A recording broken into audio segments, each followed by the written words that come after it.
आज 14 एप्रिलचा हा ऐतिहासिक दिवस आहे।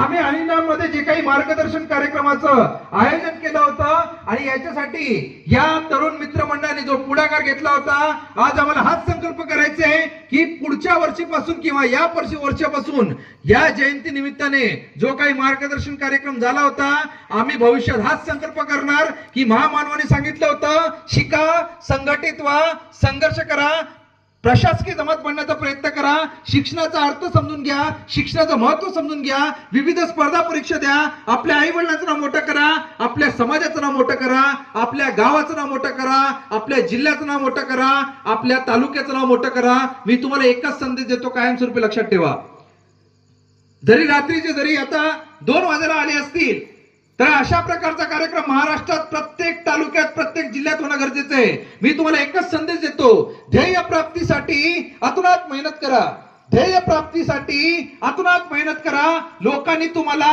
वेडा म्हटलं तरी चालेल, कारण वेडे लोकच इतिहास घडवतात आणि हुशार लोक तो इतिहास वाचतात। एवढं बोलून 2 शब्द संपवतो। जय हिंद, जय महाराष्ट्र, जय भीम।